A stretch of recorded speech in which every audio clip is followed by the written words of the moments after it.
Start. Good morning class. Good morning class. आज मैं आपको बताने वाला हूं दर्पण पार्ट 1 मैंने बना चुका हूं और जाकर इसका लिंक डिस्क्रिप्शन में दे दिया जाएगा, जाकर देख लीजिएगा। और आज मैं समतल दर्पण का पार्ट 2 हम बताने वाले हैं। अभी गोलीय दर्पण स्टार्ट नहीं किए हैं, इसके बाद हम गोलीय दर्पण स्टार्ट करेंगे। ठीक है, हमारा वीडियो बिल्कुल क्रम वाइज है और इसमें एक भी टॉपिक छूट नहीं रहा है। सारी टॉपिक को बारीकी से बताई जा रही है, कॉन्सेप्चुअल बताई जा रही है। ठीक है, हम चाहेंगे कि पूरी तरह से हमारे वीडियो को एक एक करके देखें और आप जो भी आपको समझ नहीं आता है तो एक बार कमेंट जरूर करें। हम आपके कमेंटों को बराबर पढ़ते रहते हैं। चलिए, आज हम बताने वाले हैं समतल दर्पण का। हम पार्ट 1 वीडियो बना चुके हैं, जाकर देख लीजिएगा, लिंक डिस्क्रिप्शन में है। और चलिए, समतल दर्पण का हम पार्ट 2 पढ़ने वाले हैं। ठीक है, चलिए, पहला का है, यदि आपतित किरण को नियत रखते हुए, है ना, आपतित किरण, जैसे मान लीजिए ये समतल दर्पण है, समतल दर्पण है, इस पर जो किरण आती है, जो आती है उसे आपतित, जो आती है उसे क्या बोलते हैं? आपतित। आपतित क्या बोलेंगे? आपतित बोलेंगे। ठीक है, जो किरण आएगी आपतित, इंग्लिश क्या बोलेंगे? Incident ray, incident ray, incident ray.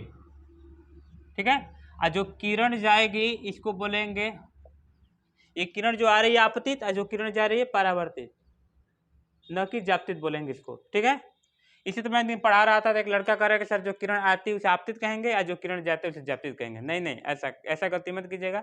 जो किरण आती है उसे आपतित और जो जाएगी उसे परावर्तित। जो टकरा कर वापस जा रही है वो परावर्तित है। ठीक है ना, वो परावर्तित किरण है, रिफ्लेक्टेड रे बोलेंगे इसको। ठीक है, चलिए, कह रहे यदि आपतित किरण को नियत रखते हुए, नियत रखते हुए मतलब इसका चेंज नहीं करना है, दर्पण को थीटा कोण से घुमा दिया जाए तो परावर्तित किरण 2 थीटा कोण से घूम जाता है। अगर मान लीजिए इसको हम नियत रखते हुए, अगर इसको मान लीजिए थीटा कोण से इसको दर्पण को, इसी दर्पण को थीटा कोण से हम घुमा दे, थीटा कोण से घुमा दे, जो परावर्तित किरण है वो 2 थीटा कोण से घूम जाएगी। वो क्या होगी? जो परावर्तित किरण है 2 थीटा कोण से घूम जाएगी। ठीक है, चलिए, इसके बाद हम सेकेंड हम पढ़ने वाले हैं कि समतल दर्पण में वस्तु का जो पूर्ण प्रतिबिंब अगर देखने के लिए दर्पण के लंबाई का कम से कम आधी प्रयोग करना चाहिए। जैसे मैं बता दूं कि अगर मान लीजिए मैं अपना पूरा इमेज देखना चाहता हूं, अगर मान लीजिए मैं पूरा इमेज देखना चाहता हूं, तो जो मैं समतल दर्पण कम से कम कितना लेना पड़ेगा, जो मैं अपने पैर से लेकर एकदम यहाँ तक मैं अपना पूरा इमेज देख सकूँ। ठीक है, तो जब मैं पैर से लेकर यहाँ तक पूरा इमेज देखना हो तो कम से कम हमें कितना समतल दर्पण का यूज करना पड़ेगा? तो मेरे लंबाई का आधा, मेरे लंबाई का आधा। सपोज कीजिए कि मेरी लंबाई मान लीजिए 5 मीटर है, तो मेरी जब लंबाई 5 मीटर है तो कम से कम समतल दर्पण मेरे लंबाई का आधा होगा, यानी 2.5 मीटर। यानी 2.5 मीटर का अगर हम समतल दर्पण लेते हैं, कम से कम की बात कर रहा हूँ, अब तो 2.5 मीटर से भी ज़्यादा ले सकते हैं, 5 मीटर से, मतलब कम से कम, मतलब अगर पूरा प्रतिबिंब देखना हो पैर से लेकर सर तक ले, तो कम से कम अपनी लंबाई का आधा, अधिक से अधिक आप ले सकते हैं, तभी पूरा पूरा दिखाई देगा उसमें। ठीक है, तो कम से कम अपनी लंबाई का आधा हमें क्या करना पड़ेगा? हमें दर्पण लेना पड़ेगा। ठीक है, कम से कम अपनी लंबाई का आधा। ठीक है, तो हम पूरा अपना प्रतिबिंब देख सकते हैं, हम पूरा प्रतिबिंब अपना क्या कर सकते हैं? देख सकते हैं। ठीक, चलिए, तीसरा हमें है, ये फैक्ट बहुत जरूरी है आपको पढ़ना। यदि 2 समतल दर्पण के बीच का कोण थीटा हो, जैसे मान लीजिए एक यहाँ दर्पण है, एक दर्पण है, एक मिरर है, एक दर्पण है।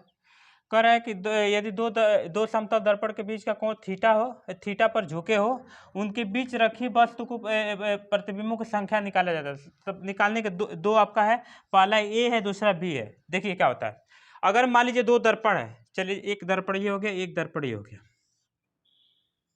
एक दर्पण ये हो गया। ठीक है, आपके मान लीजिए बीच का कोण क्या है? थीटा है, थीटा है, बीच का कोण थीटा है। ठीक है, मान लीजिए हम एक दर्पण ले लिए और एक दर्पण, मान लीजिए थीटा पर, चाहे थीटा, 2 दर्पण ले लिया, 2 दर्पण, और 2 दर्पण अगर किसी थीटा कोण पर रखे हो, तो देखिए अगर 360/थीटा इक्वल टू सम, अगर मान लीजिए इसका मान सम आ जाएगा, मैं क्वेश्चन बताऊंगा तब आपको समझ आएगी। तो अगर मान लीजिए 360/थीटा अगर मान इसका मान सम आ जाए, सम आ जाए, तो तब प्रतिबिंब की संख्या अगर निकालना हो तो ये फार्मूला होता है, यानी प्रतिबिंब की संख्या n बराबर होता है 360/थीटा माइनस 1। ठीक है, दूसरा अगर मान लीजिए 360/थीटा इक्वल टू विषम संख्या, इसका मान अगर विषम संख्या आ जाए, क्वेश्चन आपको लगवाऊंगा तब आपको समझ आएगी।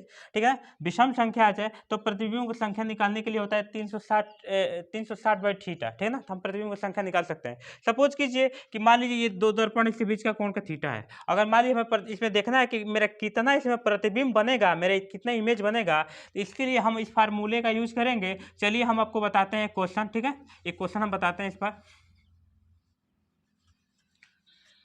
मान लीजिए क्वेश्चन हम आपको बताते हैं, ध्यान से समझिएगा, क्वेश्चन आपको लगाने के लिए भी देंगे हम, ठीक। जैसे मान लीजिए ये आपका एक मिरर है, ये आपका एक मिरर है, ठीक है ना, एक और मिरर है, ठीक है ना, एक और मिरर है, एक और मिरर है, ठीक है ना। अगर मान लीजिए बीच का कोण 90 डिग्री हो, मान लीजिए दो मिररों के बीच का, जैसे एक मिरर मैंने ले लिया, एक मिरर मैंने ऐसे ले लिया, ठीक है ना। तो मान लीजिए दो मिरर के बीच का कोण अगर मान लीजिए थीटा हो, मान लीजिए दो मिरर मैंने ले लिया, ठीक है, एक मिरर ये हो गया, एक मिरर इस पर अगर मैंने ले लिया, ठीक है ना, और दोनों मिरर के बीच का कोण क्या हो, थीटा डिग्री हो, थीटा डिग्री हो, मतलब 90 डिग्री हो। तो मान लीजिए 90 डिग्री हो तो कितना प्रतिबिंब बनेगा, तो हम जानते हैं, पहले क्या निकालेंगे, 360 बाई थीटा, यानी थीटा का मान कितना दिया है, 90। थीटा का मान कितना दिया है आपका, थीटा का मान आपका दिया है 90 डिग्री, ठीक है ना। तो सबसे पहले हम निकालेंगे 360 डिग्री बाई थीटा, ठीक है ना। तो बोलिए 360 बाई थीटा का मान कितना है, 90। थीटा का मान कितना है, 90। थीटा का मान कितना है, 90, ठीक है ना। ये 0 से 0 का हो जाएगा, कैंसिल हो जाएगा, और 9 चौके 36, 4। यानी देख रहे हैं कि जो प्रतिबिंब की संख्या n बराबर 4 आया, क्या आया, 4, जो कि 4 क्या है, सम संख्या है। 4 क्या है बाबू, एक सम संख्या है। तो सम संख्या है तो इसका प्रतिबिंब की संख्या निकालने का फार्मूला क्या होता है ना, n बराबर क्या होता है, ये जो मान निकला है, जो आपको प्रतिबिंब की संख्या आई इमेज, उसका मान निकालना हो तो n-1 कर देंगे, तो बताइए 4 - 1 कर देंगे, कितना आ जाएगा, 3 आ जाएगा। तो इसका मान कितना आ गया, 3।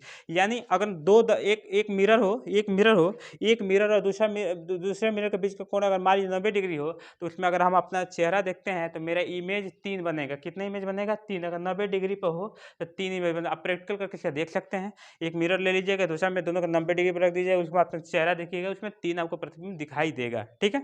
चलिए एक और क्वेश्चन आपको देते हैं हम करने के लिए। अगर 90 डिग्री पर हो तो मान लीजिए, आप समझ रहे हैं कि क्यों एक घटाया गया है, तो मैं बता दूं क्यों एक घटाया गया है। क्योंकि मान लीजिए अगर 4 प्रतिबिंब में क्या हो जाएगा, एक प्रतिबिंब आपका ओवरलैप हो जाएगा, यानी एक प्रतिबिंब के ऊपर एक प्रतिबिंब आपको दिखाई नहीं देगा। इसीलिए सम जो संख्या आता है तो उसमें से एक घटाया जाता है, ठीक है ना। इसीलिए उसमें से क्या होता है, एक घटाया जाता है जो सम आएगा, क्योंकि एक जो प्रतिबिंब है एक के ऊपर ओवरलैप हो जाएगा, ठीक है, इसीलिए एक घटा दिया जाता है। और वही विषम में नहीं घटाते हैं, वही विषम में क्या हो, नहीं घटाते हैं, ठीक है। जैसे मान लीजिए विषम में देख सकते हैं कि जब 360 बाई थीटा इक्वल टू विषम संख्या हो, तो प्रतिबिंब की जो संख्या निकालना हो तो 360 बाई थीटा होता है, ठीक है ना, 360 बाई थीटा होता है। यानी इसमें अब एक घटाता नहीं, इसलिए हम घटाते हैं क्योंकि विषम संख्या है, ठीक है। ये इसमें जो प्रतिबिंब होगा वो ओवरलैप नहीं होगा। चलिए मैं आपको एक क्वेश्चन देते हैं, क्वेश्चन हमें करके बताइएगा, ठीक है। चलिए क्वेश्चन देते हैं, इसको स्क्रीनशॉट कर लीजिए। चलिए इसके बाद हम क्वेश्चन देते हैं। चलिए मान लीजिए ये आपका एक दूसरा क्वेश्चन मैं देता हूँ। अगर थीटा, अगर मान लीजिए दो दर्पणों के बीच का कोण थीटा बराबर मैं दे दूँ 40 डिग्री, 40 डिग्री, तो कितना प्रतिबिंब बनेगा, कितना प्रतिबिंब बनेगा, ठीक है ना, कितना प्रतिबिंब बनेगा, ठीक है। तो कितना प्रतिबिंब बनेगा, चलिए हम देखते हैं। चलिए मान लीजिए दो मिरर के बीच का कोण, अगर मान लीजिए दो मिरर के बीच का कोण क्या हो, मान लीजिए 40 डिग्री हो, 40 डिग्री हो, 40 डिग्री हो, तो कितना बीच का कोण बनेगा। तो सबसे पहले हम निकालेंगे 360 बाई थीटा, पहले निकालेंगे। तो बोलिए 360, पहले यहाँ पर देखेंगे 360 तो हो जाएगा 360 बाई थीटा।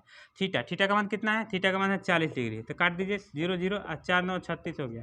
यानी मान लीजिए n बराबर देखिए 6 आ गया, 9 आ गया। n का मान कितना हो गया, 9। और 9 क्या है, एक विषम संख्या है, 9 क्या है, एक विषम संख्या है, 9 क्या है, एक विषम संख्या है। 9 एक विषम संख्या है, ठीक है, 9 एक विषम संख्या है। तो इसमें से देखिए जो प्रतिबिंब की संख्या है, यानी प्रतिबिंब की संख्या है हमको निकालना है, तो देखिए उसका तो मान निकालना नहीं है, जो n आएगा वो इसका मान है, यानी इसका हो जाएगा 9।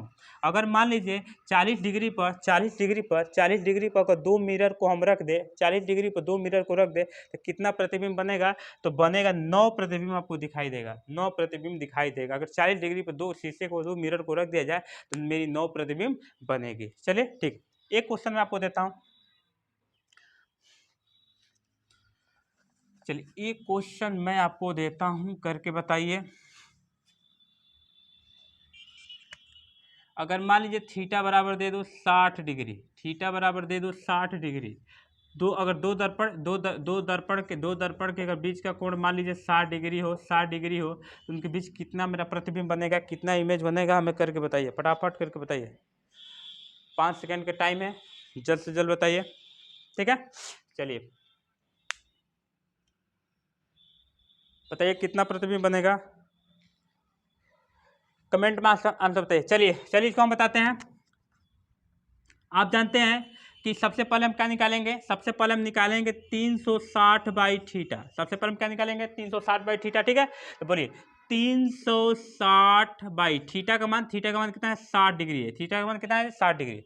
चलिए 0 से 0 कैंसिल कर दीजिए, हो जाएगा 6 6 का 36, यानी 6 आया। और 6 क्या है, सम है। 6 क्या है जी, सम है। तो सम है तो जानते हैं ना, प्रतिबिंब संख्या निकालने का फार्मूला होता है आई बराबर होता है, आई बराबर ये आपका हो जाएगा एन, यानी एन का मान आपका 6 है तो एन अब -1, यानी एन का मान है 6 अब -1, और 6 में से घटा देंगे तो 5, कितना प्रतिबिंब बनेगा, 5 बनेगा। अगर मान लीजिए 60 डिग्री के कोण पर अगर मान लीजिए 60 डिग्री के कोण पर अगर 2 मिरर को रख दिया जाए तो कितने प्रतिबिंब बनेंगे, 5 प्रतिबिंब बनेंगे, 5 प्रतिबिंब बनेंगे। चलिए एक और क्वेश्चन हम बताते हैं, समतल दर्पण के ये आखिरी क्वेश्चन है आपका। ठीक है,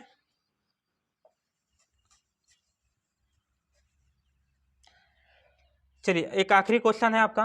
अगर मान लीजिए 2 मिरर हैं, ऐसे 2 मिरर हैं, अगर दोनों समांतर हो, इसमें मेरा चेहरा कितना बनेगा, यानी मेरा कितने इमेज बनेंगे, ठीक है ना, मेरे कितने प्रतिबिंब बनेंगे, ठीक है ना। तो अगर मान लीजिए जब 2 समांतर मिरर हो तो उनके बीच का कोण क्या होता है, ठीक है ना, इनका इसे नोट में कर लीजिएगा, ठीक है ना, नोट में कर लीजिएगा। अगर मान लीजिए दो मिरर हो समांतर हो तो मान लीजिए इनके बीच का कोण बनेगा थीटा बराबर 0 डिग्री। थीटा बराबर कितना बनेगा, 0 डिग्री। तो सबसे पहले हम क्या निकालेंगे, 360 बाई थीटा, ठीक है ना। तो 360 बाई थीटा का मान है 0, और 0 की संख्या हम भाग करेंगे तो इनफाइनाइट, क्या हो जाएगा, इनफाइनाइट, यानी हो जाएगा इनफाइनाइट। हमारा जो इमेज बनेगा, इसमें कितना इमेज बनेगा, इनफाइनाइट इमेज बनेगा। जैसे आप देखें होंगे सैलून के दुकान पे जाते हैं जब अपना, ठीक है ना, सैलून की दुकान में जाते होंगे तो देखिएगा एक दीवार के इधर मिरर होता है, एक इधर, यानी दोनों मिरर समांतर होते हैं, उनके बीच का कोण 0 डिग्री होता है। तो इसलिए जो मिरर में अपना इमेज देखते हैं तो मुझे अनंत दिखाई देता है, मेरा इमेज क्या होता है, अनंत दिखाई देता हो, ऐसा देखे होंगे। आई होप आपको ये वीडियो अच्छा लगा होगा। ये समतल दर्पण का पार्ट 2 है, खत्म हो गया। इसके बाद हम चलेंगे गोलीय दर्पण पढ़ाएंगे, ठीक है ना। इस वीडियो के अंत तक बने रहिएगा और इस चैनल को सब्सक्राइब कीजिए और लाइक कीजिए, अपने मित्रों के पास शेयर कीजिए। Thanks all.